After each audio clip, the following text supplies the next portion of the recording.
বোন যদি হতো তাহলে কিছু একটা করে দিত, কিন্তু জান কুরবান হযরতে মা ফাতেমার প্রতি। আমাদের মধ্যে কিছু মেয়ে আছে স্বামীকে পুতুলের মতো নাচায়, হ্যাঁ নাচাই না। এ সামনে চলে আসছে ঈদ, বাঁচিয়ে রাখলে খুশি মানাবেন। ঈদের দুদিন আগে বিউটির মা বলছে, বিউটির বাপ আমি যাবো স্টাইল বাজার। হ্যাঁ, এখানে কারো নাম বিউটি থাকলে রাগ করিস না খালা। জি, আমি উদাহরণ দিচ্ছি। তো বিউটির বাপ বলছে, বিউটির মা তোকে যাওয়া লাগবে না, কি কাজে যাবি বল। বলে শাড়ি নিব, ঈদ আছে। ভালো কথা। বিউটির আব্বা বলল আমি এনে দেব। বলে তুমি চিনতে পারবা না কোনটা ভালো। দেখেন খেলা লেগে গেল। ও বলছে না তোকে যেতে হবে না। বলে তুমি যতই বাধা দাও আমি যাব। কোন মতে স্বামীর বাধা মানলো না। ওই মেয়েটা স্টাইল বাজার যায় বাজার করতে। আমি ওই মেয়েটাকে বলবো, আপনার ভালো মন্দ দেখার দায়িত্ব শুধুমাত্র আপনার স্বামীর। আপনার স্বামীর নজরে যে কাপড়টা বেশি ভালো, বেশি পছন্দ, ওটাই আপনার জন্য ভালো। আমি গাল দিচ্ছি না, টানা দিচ্ছি না। মা বোনেরা, হযরতে মা ফাতেমাতুজ জাহরা রাদিয়াল্লাহু তাআলা আনহার ইনসাফ দেখেন। হযরতে সাইয়্যিদা ফাতেমা রাদিয়াল্লাহু তাআলা আনহা উনি বললেন, বেটা রে আমি তোমাদের এই বিচারের ফয়সালা আমি করে দেব না। বলে কেন গো মা? বলে আমি তোমাদের জননী, আমি তোমাদের মা, কিন্তু আমার মাথার তাজ হলো তোমাদের বাবা শেরে খোদা। হাসনাইন কারিমাইন তোমাদের আব্বা থাকতে আমি তোমাদের মা তোমাদের বিচার করব না। যাও বেটা যাও, হযরতে মাওলা আলীর দরবারে চলে যাও, তোমার আব্বার নিকটে চলে যাও। তোমার আব্বা তোমাদের বিচার করে দেবে। তোমাদের বিচার তোমাদের আব্বার আদালতে হাইকোর্টে হয়ে যাবে। মা বলছে তোমার আব্বা থাকতে আমি কেন বিচার করব? আমি তোমাদের মালিক। পরে আগে তোমার বাবা। বুদ্ধিতে কাজ নিচ্ছেন, ছেলেদের দুঃখ না, মানে কাঁদাতে চাইছেন। এখন ইমাম হাসান হোসেনকে মা বলে দিলেন তোমার বাবা ওখানে আছে, যাও। দুই ভাই সিলেট দুটা নিয়েছে সিনাতে। দুপুরের পরের ঘটনা, দুই ভাই যাচ্ছে।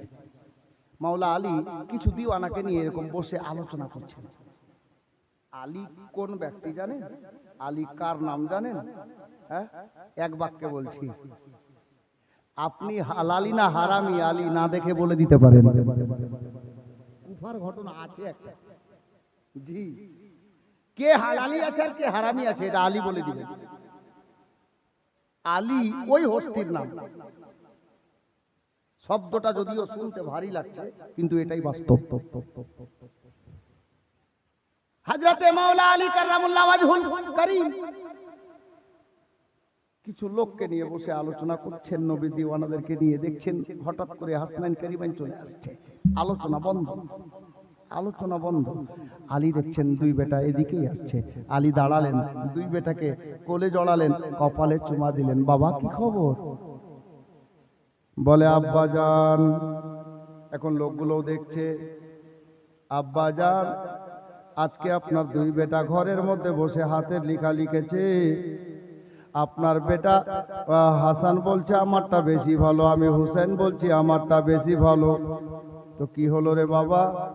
বলে আব্বা জান আমরা দুই ভাই ফয়সালা নিতে পারলাম না যে কারটা বেশি ভালো হয়েছে, যার জন্য তর্ক না করে আমরা আম্মা জানের নিকটে গেলাম, আমাদের জননীর কাছে গিয়ে দাঁড়ালাম, আমাদের মাকে বললাম, মা ফয়সালা দিল না, আপনার কাছে পাঠিয়ে দিল। এবার আপনি হাতের লেখাগুলো দেখেন আব্বা হুজুর, আর আপনি বলে দেন আপনার কোন বেটার লেখা বেশি ভালো হয়েছে, কার লেখাটা ভালো হয়েছে। হযরতে আলী রাদিয়াল্লাহু তাআলা আনহু একবার হাসানের দিকে তাকাচ্ছেন, একবার হুসাইনের দিকে তাকাচ্ছেন। আমার মাওলা আলী রাদিয়াল্লাহু তাআলা আনহু উনিও চিন্তায় পড়ে গেছেন, দুটাই তো আমার বেটা। ভাই যারা জমি জায়গা ছেলেকে কম বেশি করে ভাগ করে দাও। শোনো আমি এরকমই ছেলে। জি, একেবারে ভেঙে বলবো যেন বুঝতে পেরে যান। মাওলা আলী চিন্তা করছেন, আল্লাহ দুটাই তো আমার বেটা, আমি যদি এটা ভালো বলি ওটা কাঁদবে, এটা ভালো বললে এটা কাঁদবে, তাহলে আমি বাবা হয়ে কাকে কাঁদাবো, কাকে হাসাবো? আর যারা লোকগুলো গল্প শুনছিলেন, ইসলামিক আলোচনা হচ্ছিল আলীর সামনে বসে, এরা এবার চিন্তা করছে আলীকে দেখবো নিজের বেটার বিচার কিভাবে করে। হ্যাঁ, নিজের বেটার বিচার কিভাবে করে। হযরতে মাওলা আলীর দিওয়ানা হযরতে মাওলা আলী চিন্তা করতে করতে বললেন, বেটারে চিন্তা করা লাগবে না, তোমাদের বিচারের একটা ফয়সালা আমি শোনাবো, তোমাদেরকে ভাবতে হবে না। ফয়সালা কি দিবেন আলী শুনেন। দুটা ছন্দ বলি, আমার নিজের লেখা ছন্দ। নওয়াসা এ রাসূল, দুই ইমাম জিজ্ঞাসিল,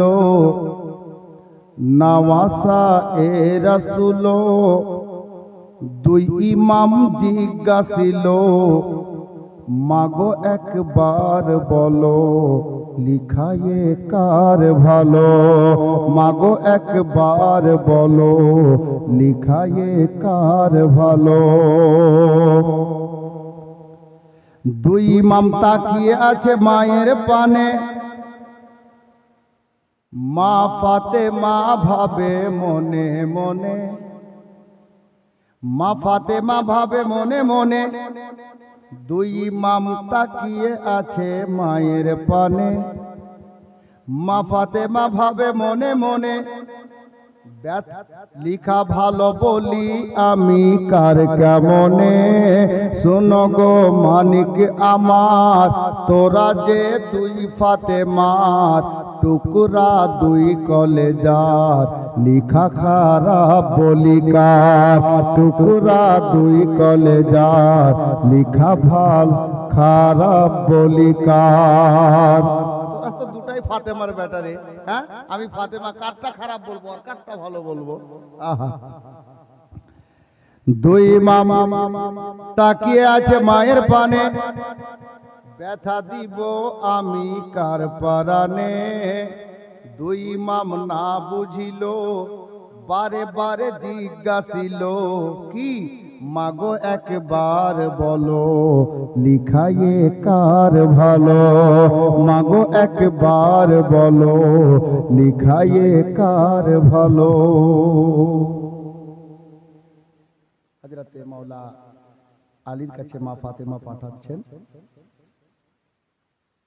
উনি বলছেন যে বাবারে, তোমাদের মনের আশা কিভাবে মিটবে জানো, এই বিচারের ফয়সালা কিভাবে হবে? তো মা ফাতেমা বলেছিলেন, বাবা হাসনান করিমান শোনো, মিটাতে মনের আশা আছে মুশকিল কুশা, মিটাতে মনের আশা আছে মুশকিল কুশা, দুই গালে দুইটি বসা যারে আল্লাহ ভরসা, দুই গালে দুইটি বসা যারে আল্লাহ ভরসা। বলছে বেটা বসা মানে চুমা, দুই বেটার গালে দুটা চুমা দিয়ে মাওলা আলী দরবারে ফাতেমা পাঠিয়ে দিলেন, যা আল্লাহর ভরসা আছে ইনশাআল্লাহ বিচার হয়ে যাবে, যা। বেটা দুটোকে পাঠিয়ে দিলেন। আব মাওলা আলী দরবারে যখন পৌঁছেছে, মাওলা আলীর অবস্থা এই, হ্যাঁ, ভেবে পাই না কিছু সেরে খোদা, কারে রাখবো কারে করব জুদা। সেরে খোদা চিন্তা করছেন যে কারটা ভালো বলবো আর কারটা খারাপ বলবো, এই জন্য বলছেন কবি, ভেবে পাই না কিছু সেরে খোদা, কারে রাখবো কারে করব জুদা, ভেবে পাই না কিছু সেরে খোদা, খিয়াল আসিল তখন নুরুল হোদা, ও আমার নুরুল হোদা, সেরে খোদা বলল তবে বঞ্চিত কেউ না রবে, সেরে খোদা বলল তবে বঞ্চিত কেউ না রবে, অতি আসান ভাবে ফয়সালা হয়ে যাবে, অতি আসান ভাবে ফয়সালা হয়ে যাবে। अब সবাই চাতক পাখির মতো তাকিয়ে আছে নিজের বেটার বিচার আলী কিভাবে করে। দেখার আশায় সবাই বসলো ঘিরে, দেখার আশায় সবাই বসলো ঘিরে, রাই কি দেবে আলী দেখার পরে, ও আলী দেখার পরে। ফায়সলা কি দিচ্ছেন? ফায়সলা হলো মোর এই বিচারে, আলী ফায়সলা করে দিলেন। কি শুনেন শেষের লাইন, ফায়সলা হলো মোর এই বিচারে, কি তক্তি যে যার হাতে ধর, চলে যা নানার দুয়ার, তক্তি যে যার হাতে ধর, চলে যা নানার দুয়ার, কে বাপারে তাহার উপর করিতে তোদের বিচার, কে বাপারে তাহার উপর করিতে তোদের বিচার। মাওলা আলী বললেন, বেটা তোদের নানা থাকতে তোদের বিচার এই দুনিয়াতে কে করবে? যা তোদের নানার কাছে যা, এটাই আমার বিচারের ফয়সলা। দয়ার নবীর দরবারে দুই বেটাকে হযরতে পাঠাচ্ছেন কে? মাওলা আলী। তক্তি নিয়ে চলে হাসান হুসেনা, হযরত আলীর চোখে অশ্রু থামে না, বলে মিনতি করে ইয়া রাব্বানা, লাজ রাখে যেন মোর শাহে মদিনা। মাওলা আলী আমার কাছে দোয়া করছে, আল্লাহ যেন আমার নবী আমার লাজ রেখে নাই, দুই বেটাকে পাঠিয়ে দিলেন। মাওলা আলী বলছেন, তক্তি নিয়ে চলে হাসান হুসেনা, হযরত আলীর চোখে অশ্রু থামে না, বলে মিনতি করে ইয়া রাব্বানা, লাজ রাখে যেন মোর শাহে মদিনা, ও মোর শাহে মদিনা। দুইজনার তক্তি হাতে নানাজির বাড়ির পথে, দুইজনার তক্তি হাতে নানাজির বাড়ির পথে, ভেবেছেন যেতে যেতে আছে কার কি কিসমতে, ভেবেছেন যেতে যেতে আছে কার কি কিসমতে। দুই নাতি এবার সিলট নিয়ে তক্তি নিয়ে নানা দরবারে, আসরের আগে আগে, আসরের আগে আগে টাইম। আল্লাহর নবী মসজিদে নববী শরীফের বারান্দায় কিছু সাহাবীকে নিয়ে দ্বীন ইসলামের আলোচনায় মগ্ন আছেন। হযরতে মায়ার নবী আলোচনা করছেন, দেখছেন হাসান হোসেন চলে আসছে, কচি কচি দুই নাতি। আর দেখার পরে নবী আমার দাঁড়িয়ে গেলেন, সাহাবীরাও নবীর তাজিমে দাঁড়িয়ে গেলেন। আমার নবী সামনে চলতে লাগলেন, সাহাবীরা রাস্তা করে দিলেন। আল্লাহ আল্লাহ। আমার মা বোনেরা, বাবারা, ভাইরা, আমার মায়ার নবী দুই নাতিকে দেখে চলে আসলেন বাবা, আর এসে অল্প রাস্তা সামনে চলে এসে আমার হাসান হোসেনের সামনে এসে নবী আমার দাঁড়িয়ে গেলেন, নানু ভাই দাঁড়িয়ে যাও। কি উদ্দেশ্যে এই টাইমে তোমরা আমার নিকটে, আমার কাছে তোমরা আসবে? এ খবরটা তোমরা যদি আমি নবীকে করে দিতে রে ভাই, আমি নবী তোমাদের জন্য সাওয়ারি পাঠিয়ে দিতাম। এ বেরাদার, বাবারা, ভাইরা, আমার মায়ার নবী বললেন, নানু ভাই যখন চলে এসেছো আর দেরি করিও না। আমার মায়ার নবী নিজের হাঁটু মোবারককে ভেঙে নিচে বসে গেলেন মাটিতে, আর দুই নাতির সিলেট দুটাকে নিজের হস্ত মোবারকে নিলেন, আর দুই নাতিকে বললেন, এ আমার নানু ভাই আর দেরি করিও না, আর কষ্ট করিও না, আমার চুল মোবারককে ধরে নাও, আর দুই ভাই আমি নবীর ঘাড়ে তোমরা চেপে যাও। হে বেরাদার, এই জন্য লিখেছিলাম কি জানেন? নওয়াসা এ রাসূল, দুই ইমাম জিজ্ঞাসিল, মাগো একবার বলো লিখায়ে কার ভালো, মাগো একবার বলো লিখায়ে কার ভালো। দুই নাতি নানাজির দ্বারে যখন পৌঁছে গেল, নবী দেখতে পেয়েছেন চলে আসছে দুই নাতি, যার জন্য নানাজির দ্বারে যখন পৌঁছে গেল, নানাজি নাতিদের পানে দৌড়ে এলো, ও গো দৌড়ে এলো, হাঁটু ভেঙ্গে নবী জমিনে বসিল, দুই হাতে দুই ভাইয়ের তক্তি নিল। আর আমার নবী বলছেন, হাঁটিয়া আর না বাড়ো, কষ্ট আর না করো, কষ্ট আর না করো, হাঁটিয়া আর না বাড়ো, দুই হাতে চুলকে ধরো, কাঁধে মর উঠে পড়ো, দুই হাতে চুলকে ধরো, কাঁধে মর উঠে পড়ো। বেরাদার, মায়ার নবী দুই নাতিকে নিজের কান্ধা মোবারকে বসিয়ে নিলেন আর হুজরায়ে আয়েশার দিকে চলতে আরম্ভ করেছে। ওই দিকে আরেকবার হযরত সাইয়েদনা আবু বকর রাদিয়াল্লাহু তাআলা আনহু ডাক দিচ্ছেন, ইয়া রাসূলুল্লাহ, আপনি কেন আমাদেরকে লজ্জায় ফেলছেন নবী গো? আমরা এখন বেঁচে আছি, আবু বকর বেঁচে আছে। ইয়া রাসূলুল্লাহ, ইয়া হাবিবাল্লাহ, আপনি দয়া করে আপনার নাতিদেরকে আমি আবু বকরকে দিয়ে দেন, আমি ঘাড়ে করে মাথায় বসিয়ে হুজরায় পৌঁছে দেব। হে বিরাদার, আমার মায়ার নবী সাল্লাল্লাহু তাআলা আলাইহি ওয়াসাল্লাম বলেন, না আবু বকর না রে, আমি নবী এদেরকে নিজের ঘাড়ে বসিয়েছি। হে বিরাদার, তারা বলল, সাহাবীরা বললেন, হে বিশ্বের মুসলমানেরা, সাহাবীরা বলতেছেন, আল্লাহু আকবার কবীরা, দেখো হাসান হুসাইনকে দেখো কত সুন্দর সাওয়ারি পেয়েছে। বাবারা, যারা আলে নবীর দুশমন আছো তারা কান খুলে শোনো, আমার নবী আলে নবীর শানকে উঁচু করেছেন কিভাবে। সাহাবীদের মধ্যে রে বাবা, আল্লাহর প্রিয় নবী সাল্লাল্লাহু তাআলা আলাইহি ওয়াসাল্লামের পবিত্র কর্ণ মোবারকে ওই শব্দটা এসে পৌঁছে গেল। সাহাবীরা বললেন, ইমাম হাসান হোসেনকে দেখো কত সুন্দর সাওয়ারি পেয়েছে। সাওয়ারি গাড়িকে বলা হয় বাবা।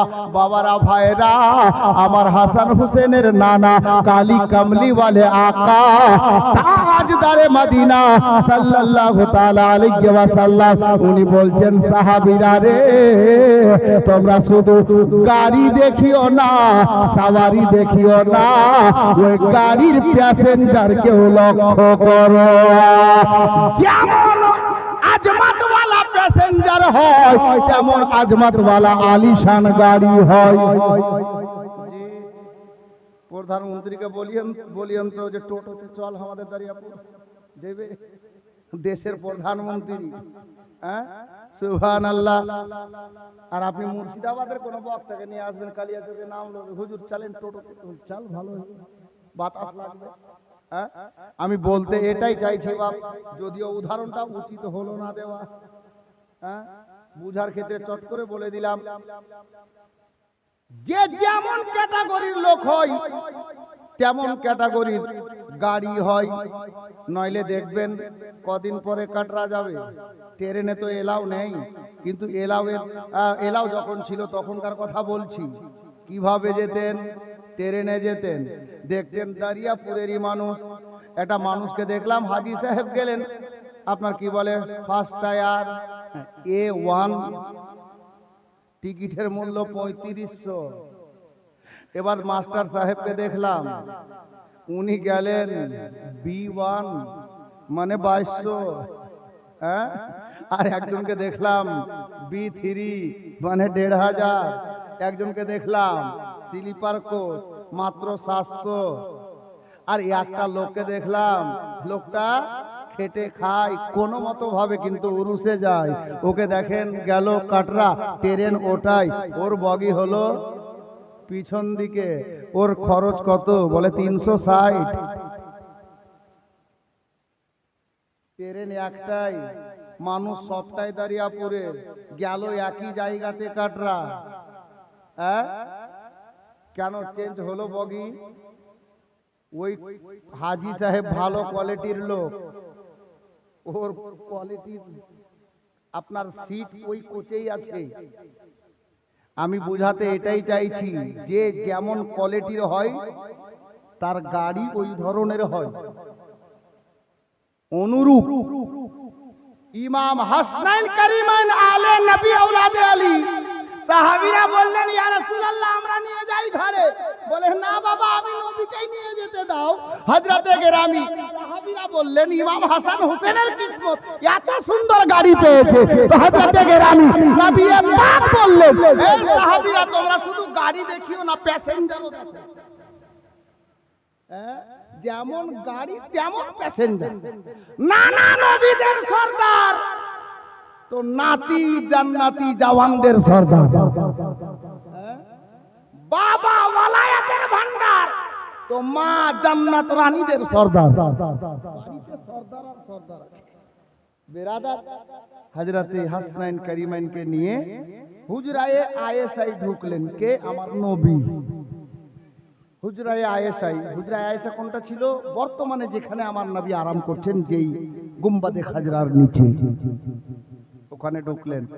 ঢুকে দুই ভাইকে ঘাট থেকে নামালেন, সিলেটটা রাখলেন। আর যেমনই রেখেছেন ওদিকে বেলাল মসজিদে নববীর মিনারে দাঁড়িয়ে আজান পড়ে দিলেন। আসরের টাইম হয়ে গেল। আমার নবী বলছেন নানু ভাই কথা পরে হবে, চলো আগে আল্লাহর ইবাদত সেরে নি, আগে নামাজ আদায় করে নি, তারপর কথা হবে। সোজা মেম্বারে মিহরাবে রাসূলে আমার নবী তাশরিফ নিয়ে গেলেন। ওখানে যাওয়ার পর আল্লাহর নবী সাল্লাল্লাহু আলাইহি সাল্লাম নামাজ আদায় করলেন, সাহাবীরাও আদায় করলেন। আর ঠিক নামাজ আদায় করার পরে মায়ার নবী মসজিদে নববীর বারান্দা হয়ে গেট হয়ে চলে গেলেন মসজিদে নববীর আঙিনায়। আঙিনাটা কোনটা ছিল? হাজী সাহেব যারা দেখেছেন, অনেকে দেখেছেন চিনেন না, আসহাবে সুফফাকে ছেড়ে দিয়ে একটু আগে যাবেন। মসজিদে নববী 1400 বছর আগের যেটা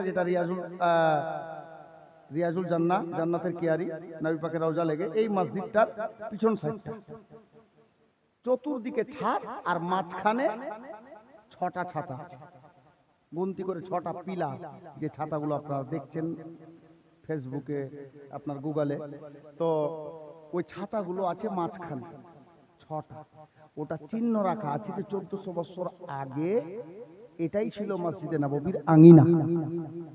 জি, তো আমি যখন প্রথম হাজিরি লাগিয়েছিলাম মদিনা শরীফে পীর মুর্শিদের কারামে, আমি ওই জায়গাটা খুব লক্ষ্য করে তাকিয়েছিলাম আর দিলে দিলে বলছিলাম যে আল্লাহ এখানে হাসান হোসেনের লিখার ফয়সলা হয়েছিল।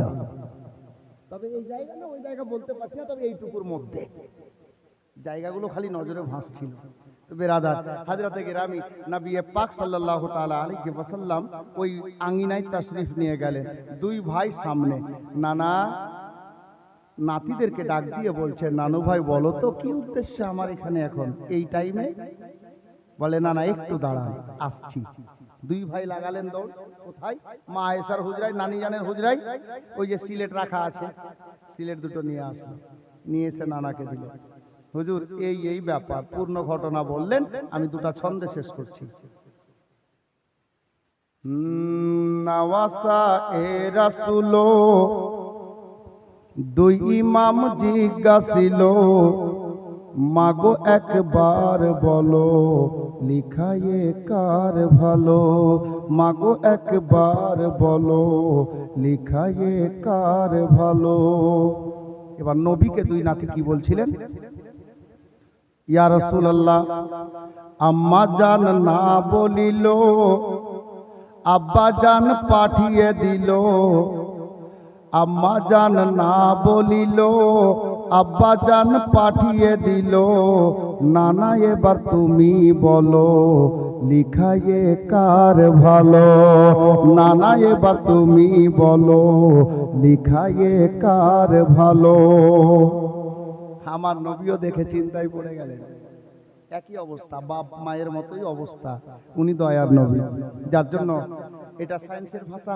শুনুন, নবী চিন্তা করছেন কোনটা ভালো বলি কোনটা খারাপ। এটা ভালো বললে ও কাঁদবে, ওরটা ভালো বললে এ কাঁদবে। আমি রাহমাতুল লিল আলামিন, কাকে হাসাবো কাকে কাঁদাবো? তাই নবী বলছেন যদি কয় এটা ভালো ওটাও নয়তো কালো, মানে খারাপ। এটা বোঝানো গেছে সায়েন্সের ভাষায়। যদি কয় এটা ভালো ওটাও নয়তো কালো, যদি কয় ওটা ভালো এটাও নয়তো কালো, ফাঁদে এমন ফেলিল বলা মুশকিল হলো, ফাঁদে এমন ফেলিল বলা মুশকিল হলো। আমার আল্লাহ গায়েব থেকে আওয়াজ লাগালেন, জিবরিল দেরি করিস না, ওই দেখ আমার হাবিবুল্লাহ পয়গম্বর, যার মহব্বতে আমি আল্লাহ সারা দুনিয়াকে সৃষ্টি করেছি। আমার বন্ধু চিন্তায় পড়ে গেছে, আমি আল্লাহ আমার বন্ধুকে চিন্তায় থাকতে দেব না রে।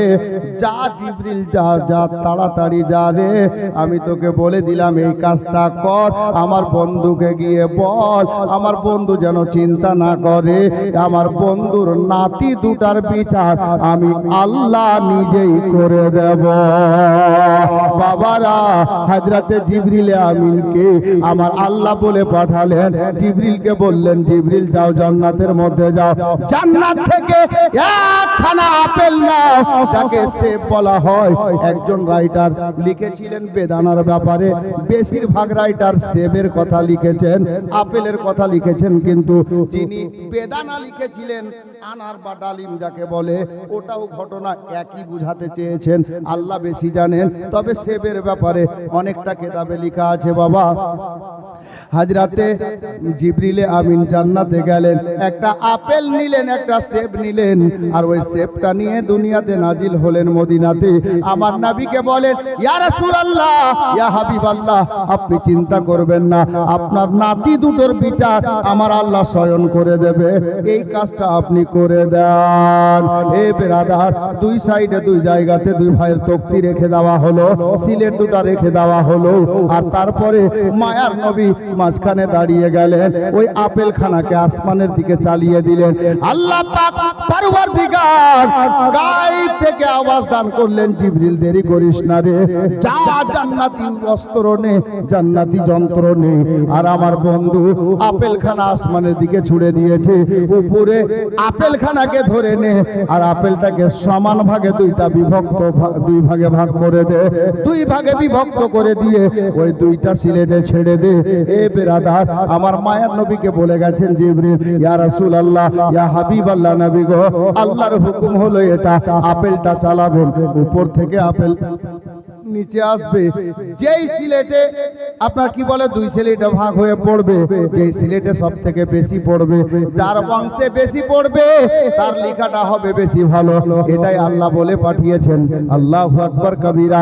বুঝতে পারা কি যাচ্ছে? এবার দেখুন, হযরতে গেরামি সিলেটে দুটো আপেলের অংশ নেমে এলো, একটা আপেল দুদিকে আপনার বিভক্ত হয়ে পড়ে গেছে, দুই ভাগ হয়ে দুটো সিলেটে।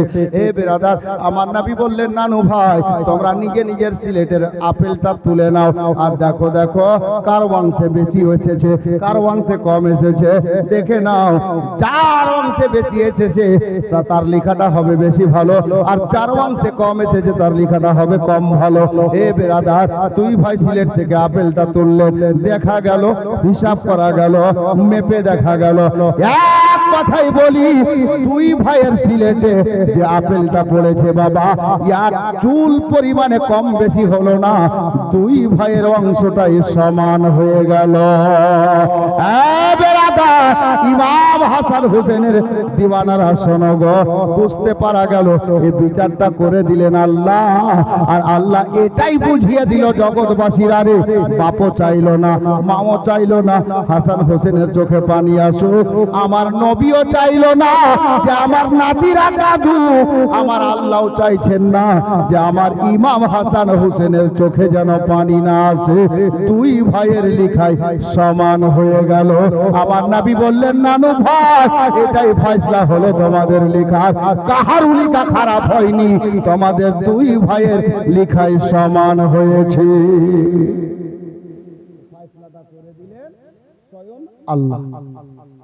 জি, যারা আলে নবীর মনে দুঃখ দেওয়া কথা বলো, চিন্তা করো, আল্লাহও চাইছেন না যে আলে নবীদের মনে দুঃখ হোক, ওনারা কাঁদুক বা চোখে পানি আসুক, এটা আল্লাহ পছন্দ করছেন না। ইমাম হাসান হোসেনের ঘটনা থেকে স্পষ্ট বুঝতে পারা যাচ্ছে, কারণ ইনারা দুইজন আলে নবী, আওলাদে আলী। বেরাদার, যাই হোক, আর আগে নিয়ে যাচ্ছি না, কালকে ইমাম হাসানের শাহাদাত যেভাবে হোক আমি ইনশাআল্লাহ বয়ান করব। বড় ভাইয়ের শাহাদাত কালকে 10 মিনিট আমি শুরুয়াতে বাচপানার দু চারটা কথা শুনিয়ে তারপর ইনশাআল্লাহ তাআলা, রাত তো অনেকটা হয়ে গেছে, আর শুধু রাত জাগলে তো হবে না, আবার ফজরের নামাজ খেয়াল রাখতে হবে। জি বাবা, ভাই, মা, বোন, আগামীকাল ঠিক 9টায় আমি স্টেজে বসবো। এতক্ষণ আপনারা বাড়িতে ঘুমিয়ে যাবেন। আগামীকালকে ইনশাআল্লাহ আল্লাহ হায়াতে রাখলে, আর আগে নিয়ে গেলাম না, হায়াত বাকি তো মোলা।